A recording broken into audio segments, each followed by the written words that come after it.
Hi there, welcome back to the Apatros review. Now in this episode we check out a film called When Michael Calls, or released in some places as Shattered Silence, a 1972 daytime telepic thriller directed by Philip Leacock. Now the DVD itself was released on it's a public domain print like many telemovies of the era, has been released on many public domain DVDs. My copy, the one I review, is from a this double feature disc from Payless Entertainment, one of Region 4's biggest bargain basement budget labels. Anyway, now, When Michael Calls is a mildly creepy daytime telepic that gained a minor cult reputation during its initial TV broadcast in the early 1970s, where it managed to put the frighteners on quite a number of children.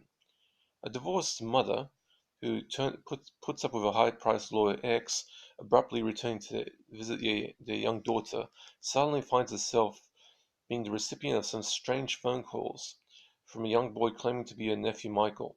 Now, it's all well and good, except for the minor fact that Michael has been dead for 15 years after being lost in a blizzard. His now adult brother, played by Michael Douglas in one of his early roles.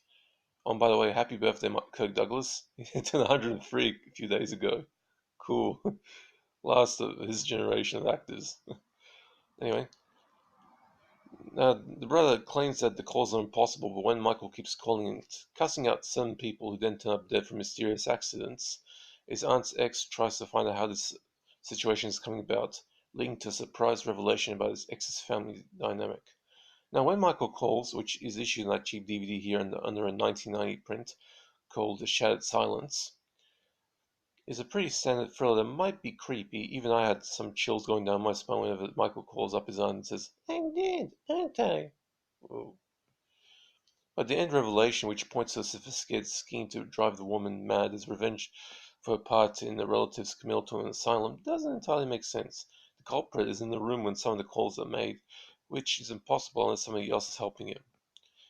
And the film's payoff is lacking severely. Still, it is a pretty reasonable film for 1970s daytime telepic thriller fans, and those who grew up watching this thing as kids will remember how it creeped them the hell out.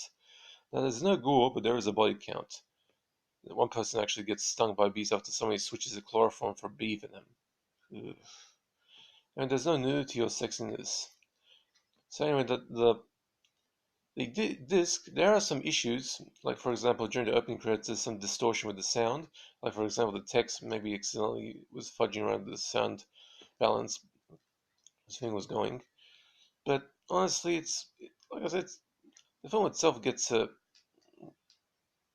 Personally, I'll give the film, I think, a C, which is a 4 out of 10. So it's pretty average. Anyway, that's it for this review.